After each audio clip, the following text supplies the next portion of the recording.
Voltamos aqui para continuar a live com Ana, porque eu nem tive tempo de abrir para as perguntas com os convidados e 1 hora passou rápido, com tanto conhecimento e tanta informação que a Ana tinha para nos passar.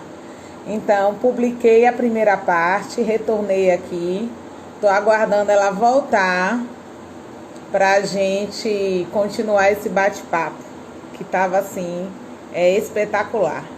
Tanta coisa que ela falou e que ela abordou no aspecto da demanda que é a elaboração de um plano de governo. Cliquei aqui. Pronto.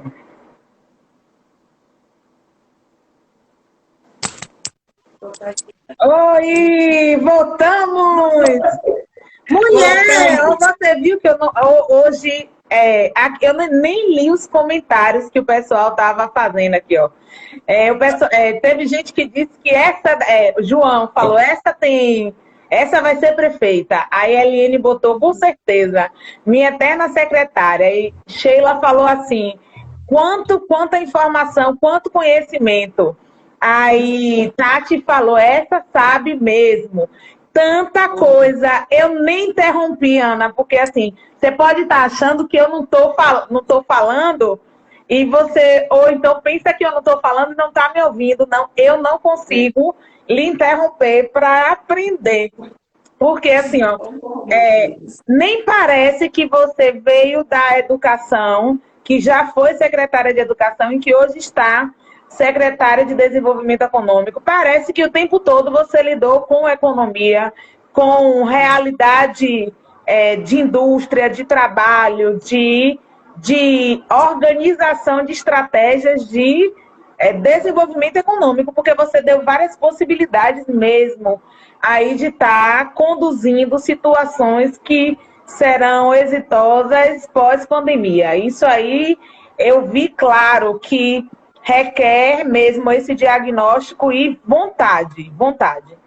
E também acreditar que vai haver essa contrapartida do governo federal. Eu vejo uma lacuna muito grande no cenário federal. O suporte dado aos municípios, eu não estou vendo muito grande. Os governadores precisaram se unir para ter o suporte da saúde, porque você bem falou na live que o presidente o tempo todo minimiza a pandemia e minimiza o suporte que deve dar aos municípios. Mas ele soube instrumentalizar financeiramente os bancos para não quebrarem. Mas já os outros setores, não. Entendeu? É uma pena que o nosso país esteja na mão de uma equipe de governantes tão despreparada, né? Mas, enfim, é uma realidade que a gente vai precisar aprender a conviver com ela. Eu estava dizendo ao pessoal que a gente precisa compreender que o Covid não vai sair daqui. Eles começaram, daqui a 15 dias é o pico, mais 15, lá vamos gastando em meses e ainda não chegamos no tal pico, no tal, né? Enfim. E o governo federal tem tido ações muito limitadas, muito pequenas e tardias, né, para poder intervir. E eu preciso relatar que, fora isso, o que a gente tem ouvido também dos políticos que têm se aproveitado da situação, e eu fico pensando, que coisa, meu Deus, como é que dorme uma pessoa que sabe que está tirando um respirador de alguém que está ali morrendo, né? Enfim, a gente teve todo esse processo, a abertura que se deu para os governantes comprarem sem licitação isso e aquilo, causou um furor em algumas pessoas que, não, como diz o outro, não aguentaram ver. E aí está esse caos, essa loucura que ficou. Enfim, o governo fica desconfiando, e a gente desconfia de todo mundo, e eu vou lhe dizer, a classe política nesse momento passa por um processo, já vinha, porque some-se a tudo isso, nós já tínhamos um problema político instalado, né? E some-se a toda essa situação econômica, de saúde e tudo mais, a gente ainda tem essa situação instalada. Mas, assim, eu acredito que uma das formas de começar a sair do processo é a gente começar a buscar as alternativas que são reais, que são execuíveis, que são possíveis dentro do nosso município. Tem ações que vão exigir que saia do local e vá para o Estado e, quem sabe, até Brasília. Existem ações que vão precisar de uma organização política. Existem ações que vão necessitar de uma intervenção e de se ouvir os técnicos. Não adianta achar que só a política vai resolver o problema, porque não vai. É necessário ouvir os técnicos. Eu digo que os técnicos estudam para lhe dar soluções e respostas. Eu acho que as universidades têm trabalhado muito buscando respostas, situações criativas e tudo mais, precisam ser ouvidas. Eu acho que o investimento em ciência, tecnologia, informação e inovação é urgente. Aí a gente vê programas de alguns prefeitos de cidades que colocam lá departamento de inovação. A gente não tem noção, não tem nem internet na cidade. Então a gente não compreende como é que isso entra num plano, porque hoje não se admite mais esse tipo de plano. Esse plano precisa dialogar com a sociedade. A sociedade precisa compreender que o serviço público tem buscado alternativa e saída para os seus problemas. A sociedade precisa voltar a confiar, isso é uma construção, mas a sociedade precisa saber o que está posto e o que ela pode cobrar. Então, eu digo, é responsabilidade dos governantes que entrarão em vereadores, colocar nos seus planos como se dará essa transição entre pandemia e economia, entre a venda dos nossos ativos, dos ativos da Petrobras, e a saída da Petrobras dessa região, e economia, e empregabilidade e tudo mais. Essa é uma situação que está posto, já está aí. Não é se, é quando essa situação se apresentará de fato. É quando a gente tiver o nome de uma empresa, o que está fazendo os nossos municípios para se organizarem para receber essa nova empresa. A empresa, a relação com a Petrobras e os municípios sempre foi de muita distância, de distanciamento. Para os municípios, o importante era arrecadar. Não sabia se quando aumentava por quê, nem quando diminuía por quê. Não, o importante é que arrecadasse. Hoje essa relação mudou. Essa relação foi transformada pela necessidade real que tem o município de ser respeitado nos seus direitos e a empresa de se fazer presente e fazer a parte dela, inclusive, a responsabilidade social que tem uma empresa desse tamanho no município. Aí, quando essa reforma tributária, estava a perspectiva da reforma, é que os municípios produtores perderiam seu ICMS, seriam agora distribuídos nas cidades consumidoras, e os municípios teriam 20 anos para buscar sua nova vocação econômica. Ixi. Só que, numa outra discussão, mudou esse período de 20 anos para 10 anos. Durante esses 10 anos, o governo federal irá garantir aos municípios, através do Estado, que ele arrecade o mesmo valor que arrecadou em 2019. Então, o valor de arrecadação de 2019 será, eu não sei, até aqui eu não conheço se houve alguma mudança. Se houve alguma mudança, viu, gente, me perdoe, eu desconheço, mas até aqui era de 10 anos para poder arrecadar o valor que o município arrecadava em 2019. Durante 10 anos está garantido esse valor. Depois daí, o município precisa ter encontrado a sua vocação econômica. Significa dizer que o papel dos novos vereadores e dos gestores, dos novos gestores, é justamente discutir e desenhar a política decenal, o que será desses municípios daqui a 10 anos. Porque quando esse recurso que o governo federal acabar, os municípios terão que sobreviver com as suas economias.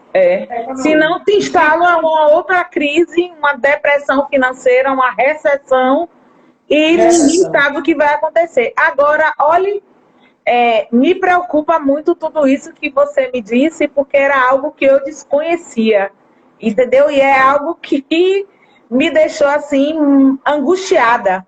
Porque, assim, nem todo, por exemplo, eu, enquanto pré-candidata, estou preocupada, estou com um olhar para estudar, me preparar para.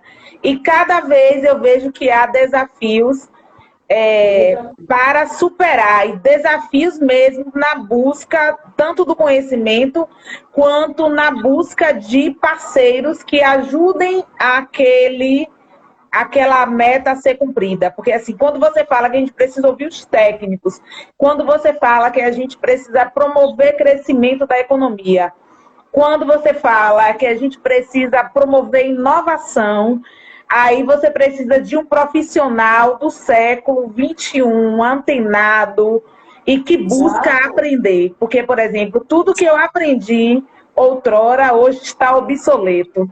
E eu estou vendo que cada dia mais eu estou precisando aprender. E nem todo profissional que eu tenho hoje no mercado, acessível a mim, ele tem esse olhar. Então, assim, aqui as pessoas às vezes precisam de um profissional, mas eu não tenho um profissional aqui, na minha pasta, na minha carteira aqui de oferta, eu não tenho dentro do município. E quando a gente pega esse profissional de fora, há uma situação que gera um impacto na cidade, né? Tipo um barrismo, uma xenofobia. Eles querem que seja daqui. Mas, às vezes, eu percebo que nem sempre eu tenho todos. Eu posso ter 70%, mas 30% eu vou ter que buscar. E eu vi isso quando eu fiz o próprio concurso público para cá. Eu sou de outra cidade, mas me estabeleci aqui há 18 anos em virtude do concurso público. Então, assim, é uma questão que me angustia, porque gera insatisfação dentro do cenário da população. Então, assim, é uma angústia. Eu vejo que aqui precisa se estabelecer um processo de efetivação do acesso à educação. Aqui não tem polo de ensino técnico e profissionalizante. Aqui só tem educação básica e ensino médio, não é?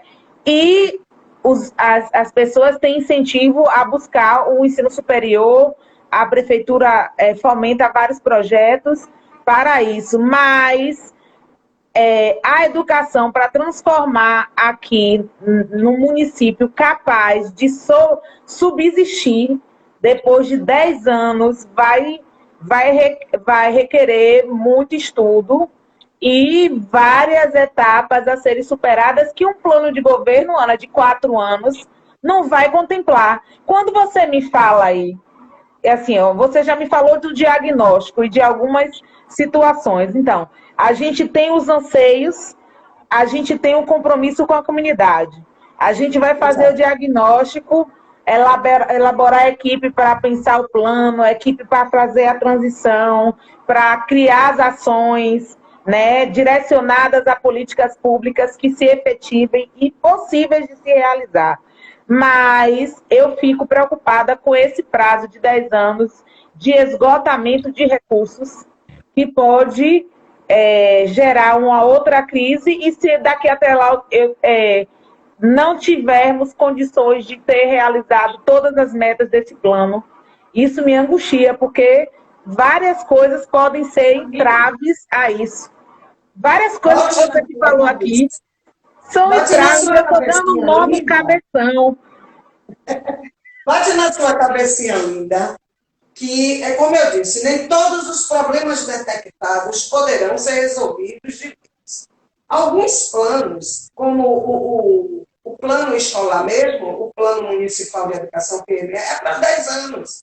Os planos são decimais porque a gente compreende que as políticas elas não se instalam em 4 anos. Então, tem políticas que precisam ser iniciadas agora para você ter ela consolidada em 10 anos. Então, por isso que os planos são decimais, para poder você conseguir consolidar a política. Mas uma coisa que acontece, a elaboração dos planos sempre tem a convocação da sociedade. A sociedade é convidada a discutir, aí tem aquele momento que é a Conferência Municipal da Saúde, da Educação e tal. Aí é o momento que a comunidade tem a oportunidade de participar, não vai. De se manifestar. É. Mas é assim, entenda que por classe, por setores, por grupos, fica mais fácil de se trabalhar.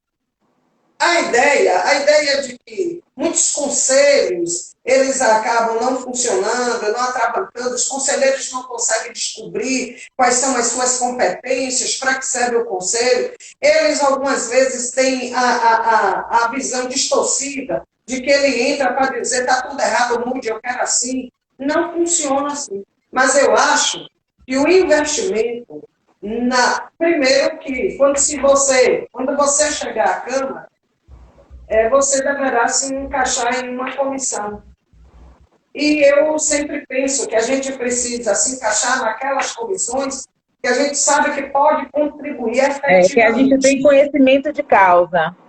Pronto, efetivamente. Porém, para um edil, para um representante do povo, não lhe é permitido não conhecer minimamente de todas as situações. Então, minimamente, você precisa conhecer algumas coisas nas diversas áreas. Não precisa dominar nem ter expertise, mas precisa não deixar nenhuma temática fora de uma avaliação, de um estudo, de uma pesquisa, de uma dedicação de tempo para compreensão e posicionamento.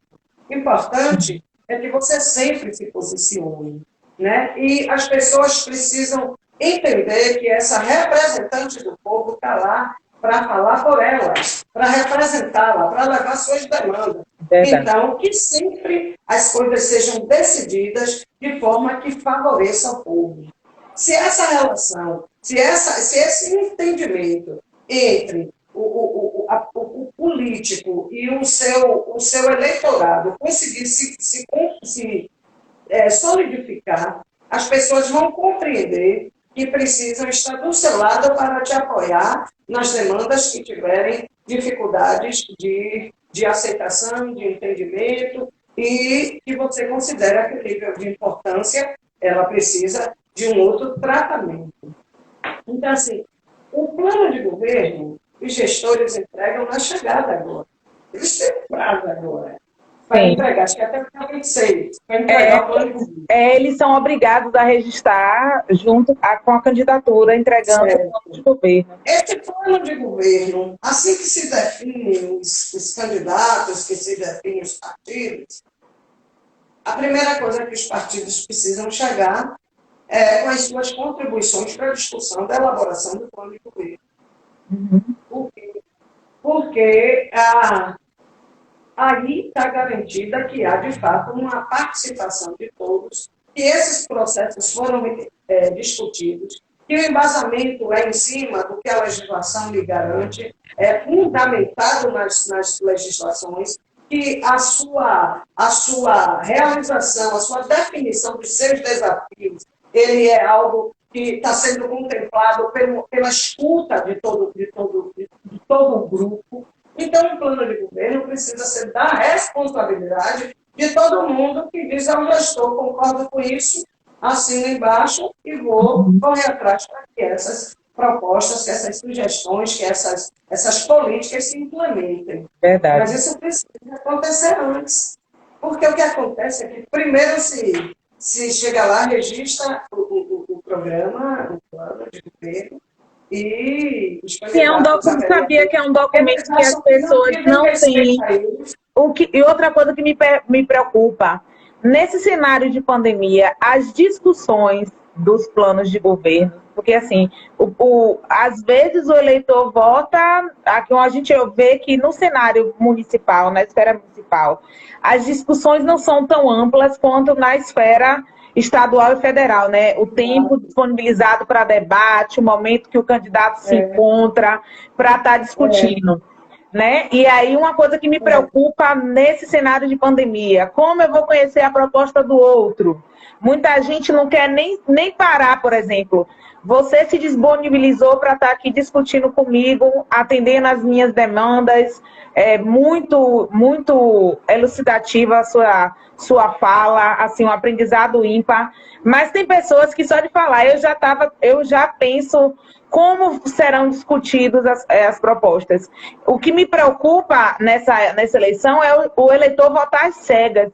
E, às vezes, votar no plano ruim, numa equipe que não está preparada para gerenciar o pós-pandemia. Então, isso me preocupa muito. É o desconhecimento da população do que está sendo pensado para. A falta de visibilidade que está sendo dada a isso que é preponderante e crucial para essas eleições. Ainda há tempo, né? 26, ainda faltam alguns dias para 26. Certamente, o seu candidato deve ter um plano de governo, um programa, uma proposta. Mas eu não estou preocupada com o meu candidato, não. Meu candidato está preocupado com isso. Eu quero conhecer o que é que pensam, porque assim, não é só o que eu penso que o meu candidato está junto com a equipe pensando. Eu também sou eleitor e quero conhecer o que pensam. Com a escuta da isso, a escuta coletiva para todos, entendeu? Porque Platão já dizia que aquele eleitor que se excusa do processo político, ele será gerenciado por um mal político. Já dizia a República de Platão. Eu só não sei falar na íntegra o texto, mas o contexto é esse. Entendeu? Agora, amiga, eu acho que é assim.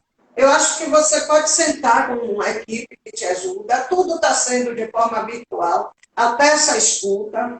Conseguir organizar com cabos eleitorais ou com representantes das comunidades uma forma desses representantes organizarem essa comunidade para poder colocarem lá suas demandas, ou então, num bom e rico questionário que se faz de porta em porta. Como isso está dificultado também, que busque de forma virtual, busque recursos e ferramentas na net que lhe permita fazer essa escuta. Agora, a escuta é importante para poder não se fazer planos absolutamente distanciados da realidade e das prioridades da comunidade. Me permita fazer um comentário. O ex-prefeito daí, para mim, é um dos prefeitos mais visionários que eu já conheci. É uma pessoa que colocou a educação daí num patamar que a gente não conhecia e que sei que serviu de exemplo e de espelho para muitos municípios. Verdade. E assim, eu jamais conheci alguém tão visionário, né? E importante para esse processo que hoje Madre de Deus está.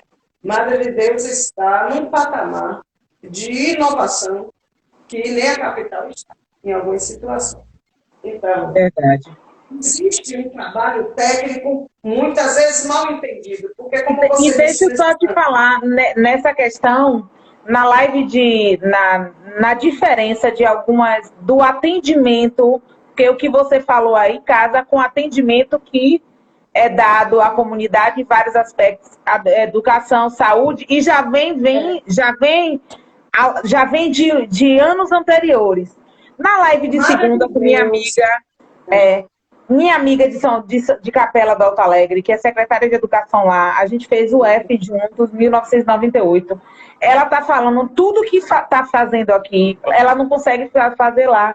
Mas não é que ela não queira, não, é porque da condição do município, da condição da internet, que lá não é fácil. Aqui a internet é gratuita. Às vezes não tem a velocidade tão forte, porque toda a comunidade tem acesso ao Mado Digital. Tem a questão da educação integral, os PSFs, a atenção básica à educação, os programas sociais. São várias situações, sim, que promoveram um crescimento. Eu estou aqui há 18 anos e vejo que a cidade é outra. Isso que você falou é uma verdade também. Né? Um crescimento que precisa continuar. Exato. Não é? Ao que você falou, a dificuldade que tem as pessoas de receberem bem o técnico que vem de fora. E que existe a xenofobia, o barrismo e tal. Isso existe em qualquer lugar, em São Francisco, aí, em qualquer lugar. Existe. Mas existe um diferencial. Primeiro, todo técnico que vem de fora, que trabalha comigo, eu sempre coloco alguém do município ao lado para poder aprender. E a gente precisa fazer essas pessoas compreenderem que quando o tempo desses técnicos é o tempo político. Quando a política muda, o cessa, ele sai. Mas precisa deixar uma semente lá dentro. Então, Preparou assim, alguém. eu sempre faço isso. Coloco alguém do município para trabalhar junto para aprender. Precisa aprender. Precisa ganhar experiência. Precisa respeitar o conhecimento e a experiência que o outro traz. Precisa compreender que, às vezes, tem pessoas que vêm de fora e é tão profissional que ele consegue ter um senso de responsabilidade, de compromisso com o trabalho dele e com o município maior até do que pessoas do lugar, da cidade. Né? E isso isso acontece em qualquer lugar. O que eu acho interessante é que Madre de Deus já tem uma caminhada na linha da inovação. Né? Madre de Deus tem um projeto de escola que tem dado certo. Né? Madre de Deus tem outras. Madre de Deus é a única cidade que eu conheço aqui nessa região toda da Bahia que tem centro de custo para cada cidadão. Então, a prefeitura sabe quanto custa cada cidadão aí. Escola, saúde, assistência social, saneamento, tudo. Isso, gente, não se vê em qualquer lugar. Isso é Verdade. isso é perfeito para uma situação como essa, de municípios que terão sua arrecadação reduzida, de fato, que impacta grandemente na questão orçamentária, ter esse centro de custo. Você sabe por quê? Porque vocês podem fazer um plano absolutamente direcionado para essa realidade, para esse centro de custo. Não se desperdiça um centavo. Se tiver esse trabalho muito bem direcionado ao centro de custo, quanto custa cada cidadão a essa administração, ao dinheiro público. Onde é que eu vou buscar, onde eu posso gastar, onde eu vou potencializar, onde precisa de investimento maior ou menor, onde eu posso, entendeu? É infinitamente grande as possibilidades de se fazer um planejamento que possa atender a maioria das demandas, porque vocês já têm esse cadastro. Vocês já sabem quem é cada cidadão que mora nessa cidade. Sim. E quais são as necessidades do cidadão. Então, quanto custa, qual é o custo da educação para esse município? Esses centros de custo, quando eles estão determinados, definidos, eles sofrem oscilação, às vezes, por uma mudança orçamentária. Precisa fazer um ajuste ou outra, mas são ajustes. Vocês não vão começar do novo, né, do zero. Enquanto cidades que não tiveram, que não primaram por essa inovação, por esse entendimento, por essa visão de que a gente precisa ter a cidade absolutamente dentro de um quadro de possibilidades. Entendendo... Isso que você está falando aí, para quem não está acompanhando, é o cadastro único, que é o registro de cada morador, quantos filhos tem... se está na educação básica, se está no ensino superior, se tem necessidade de alguma medicação específica, se usa a educação do município, se usa a saúde do município. Mas você sabia que nem todo mundo dá valor ao cadastro único? Porque e às vezes tem recusa em se cadastrar, acha que é uma bobagem, por exemplo. Eu não uso nada do município. Né? Assim, eu não uso, só se eu não tiver condições de ir, mas assim, ó, eu só vou no hospital em emergência, graças a Deus eu nunca fico doente, vou às vezes em período de inverno, quando eu tenho alergia respiratória. Esse ano não fui, graças a Deus, ano passado fui, ano retrasado fui, mas não uso. Vitinho só foi dessa vida toda umas 2 também. Então assim, eu fiz o cadastro enquanto servidora pública e coloquei que eu não uso nenhum dos serviços. Então, assim, eu não gero custo para o município, a não ser o custo do meu salário. Mas tem outros cidadãos que geram o uso da escola pública. Aí Pois ali é, o custo mas já assim, vai olha, na farda, você, no material, nos uma insumos, quantidade, na a alimentação, quantidade de e tudo professor gera atendendo uma estatística. medicamento. E É, isso gera é, estatística e dá para calcular mesmo. olha, esse centro de custo, por mais que pareça que é uma bobagem, não é.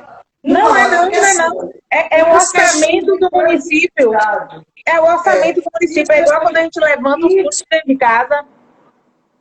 pronto. Então, quando o meu orçamento chega, que eu vejo a limitação dele, poxa, meu orçamento caiu aqui. Mas aí você corre para o centro de custos e diz assim, olha, aqui a gente não pode deixar de jeito nenhum de aplicar, porque isso Sim, atende um número maior de pessoas, porque isso aqui dá um retorno melhor. Porque você está entendendo? Essas prioridades na hora de definir para onde o recurso vai, fica facilitada. É muito interessante, muito mesmo. Enfim, eu espero ter contribuído, um colaborado. bocado. Tanta coisa a se falar, tanta coisa na discussão do modelo de plano. Depois eu vou mandar para você, meu particular, vou fazer um negocinho e mandar para Eu você, tipo queria, eu assim. queria era que não tivesse essa pandemia para a gente estar tricotando direto, de É mesmo, perto. amiga. A gente sente falta disso, sabia? A Isso gente sente, mesmo assim, ainda digo, graças a Deus existe internet, porque é, senão nós não iríamos suportar esse é, isolamento. Isso seria muito difícil. com Né? certeza, Eu acho que Madre de Deus é uma cidade que tem tudo para dar certo, sabe, tudo. Clarice? Também Ela já deu. acredito nisso, já deu. Ela já deu certo, aliás. Eu acho que tudo que tem precisa ser melhorado. E não tem muita coisa a se criar. É evidente que uma situação especial como essa agora de pandemia, que É, as coisas estão mudando no mundo todo, é impossível que não mude também aí.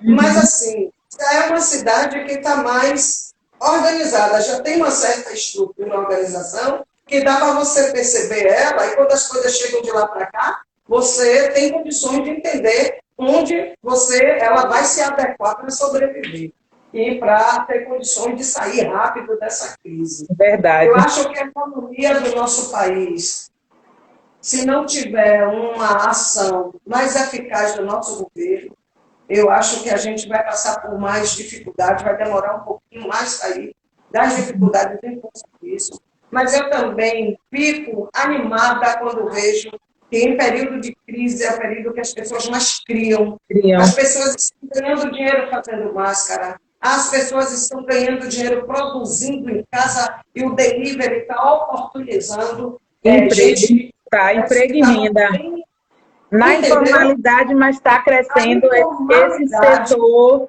Esse setor teve um boom, um crescimento Deu. muito grande. Aí tem lá, tudo tem o seu lado bom e o seu lado ruim.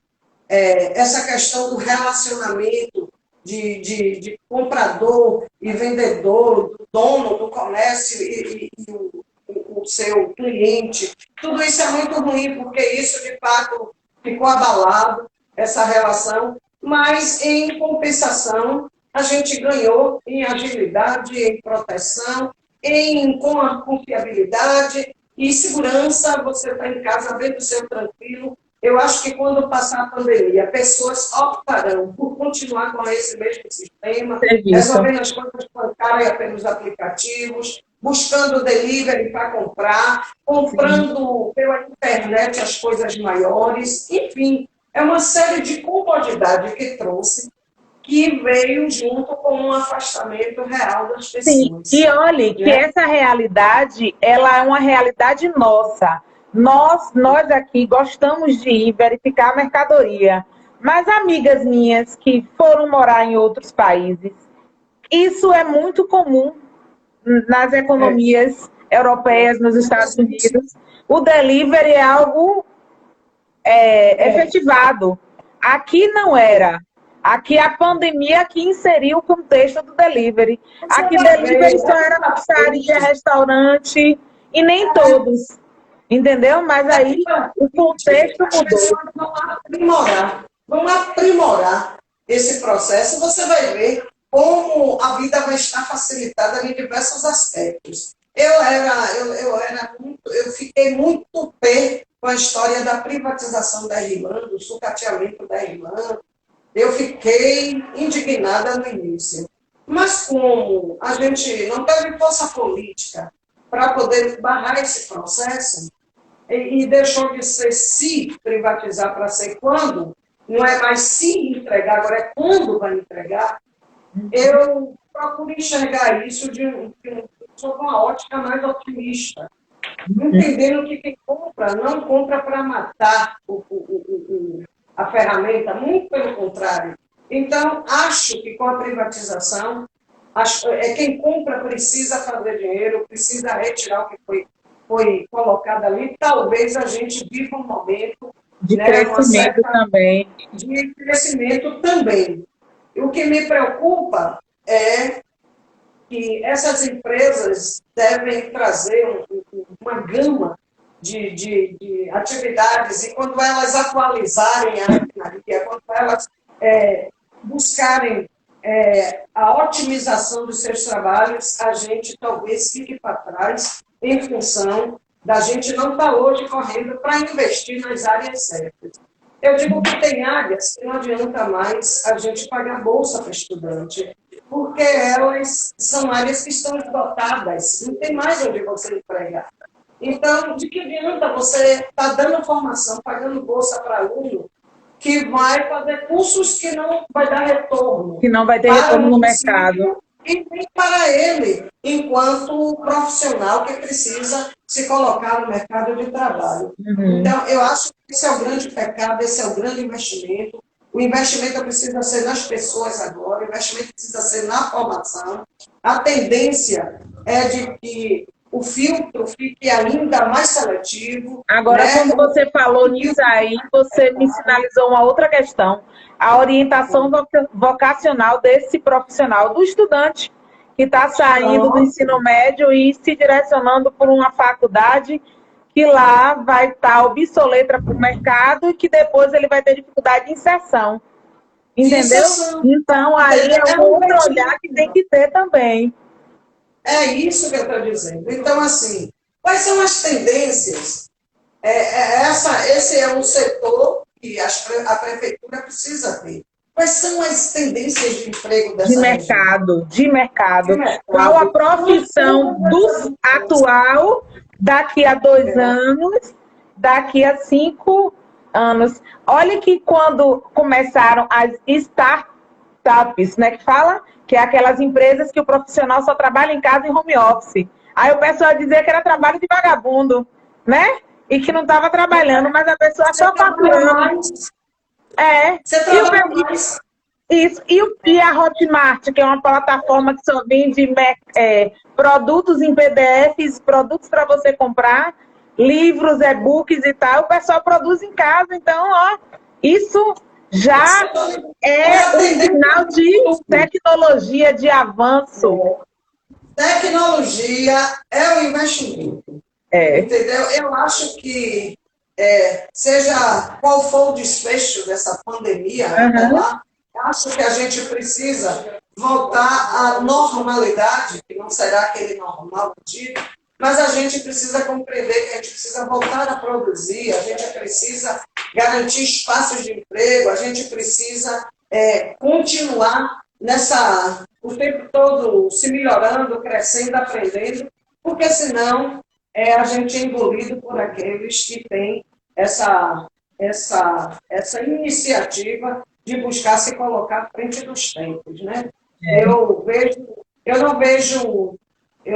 não tenho tido mais esse olhar tão cético, tão negativista com relação ao futuro dessa região, contanto que tenhamos agora agentes políticos prontos para poder dar as respostas que a situação, que a circunstância exige.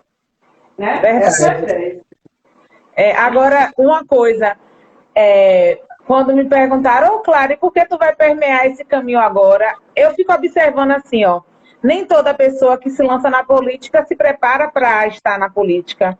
E às vezes chega lá, só senta na cadeira, fica sentado, passa 4 anos na cadeira e não vê, você não vê a expressão daquele mandato, você não vê visibilidade de proposta, aí você só vê a pessoa se movimentar no final do mandato. Então, assim, é difícil, por exemplo, eu tenho procurado buscar, e olha que eu estou morando aqui já há 4 anos, efetivamente, presente mesmo na comunidade, vivendo a comunidade, que antes eu ficava me deslocando. E eu não consigo ver visibilidade em muitos representantes. Então, me preocupa a, a questão das eleições de 2020, do cenário crítico pós-pandemia e do profissional que vai ocupar a cadeira de vereador para estar junto com o gestor, colaborando para o crescimento da cidade, colaborando com a população, fazendo a diferença e fazendo valer mesmo o voto de cada cidadão. Isso me preocupa muito. A discussão dessas propostas me preocupa muito. A pandemia e o afastamento me preocupa muito nessa questão de você estar colocando em xeque, assim, e estar conversando com as pessoas que se predispuseram a botar o nome para serem apreciados pelos eleitores e os eleitores estarem votando nessas pessoas às cegas, né?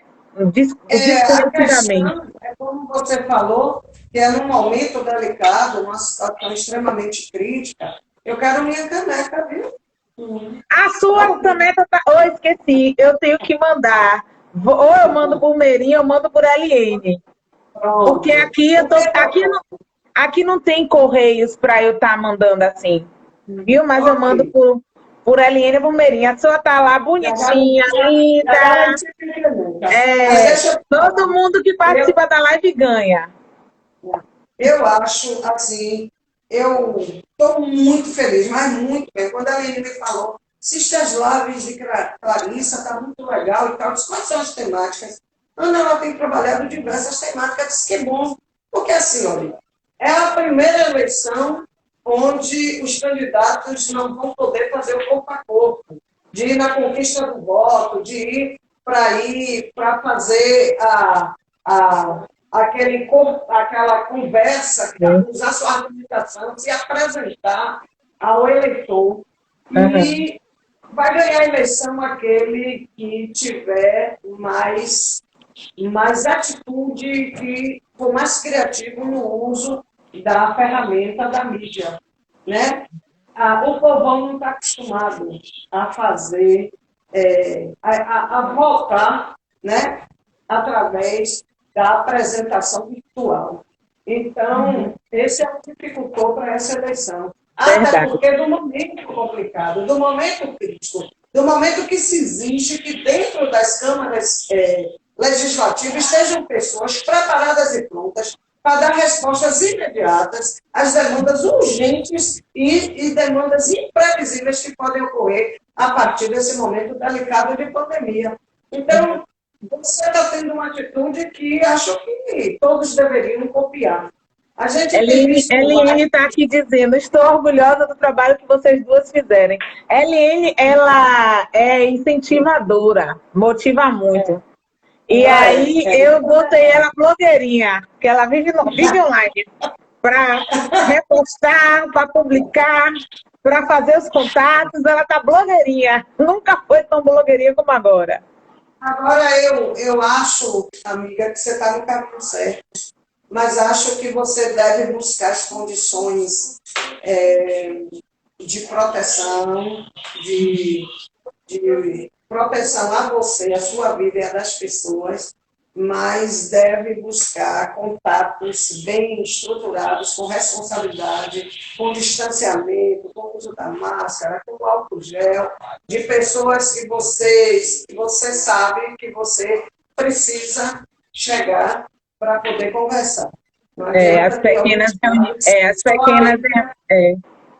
As pequenas reuniões não são condenadas, mas elas devem ser evitadas. O TRE precisa ter um espaço amplo.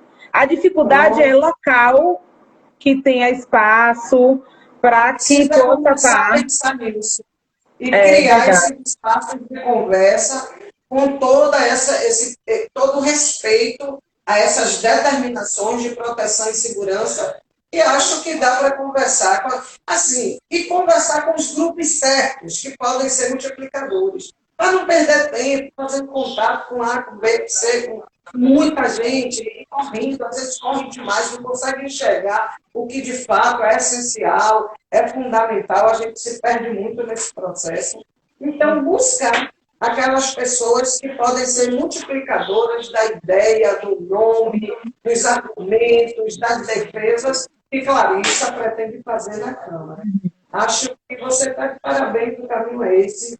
Obrigada, amiga. Gosto de perceber que você está buscando, você já apresenta um diferencial diante de um monte de gente que a gente vê aí, porque você, Clarissa, não está usando a máquina pública para se promover, porque você não está usando o seu espaço de atuação profissional para se promover, porque você não está buscando alinhamento com os pretensos candidatos de carteirinha. Isso é legal, porque você é um nome novo, você é uma ideia nova, e isso você tem conseguido mostrar. Você está trazendo um diferencial. Esse é um momento onde situações novas e situações estão sendo criadas, estão sendo absorvidas pelas pessoas.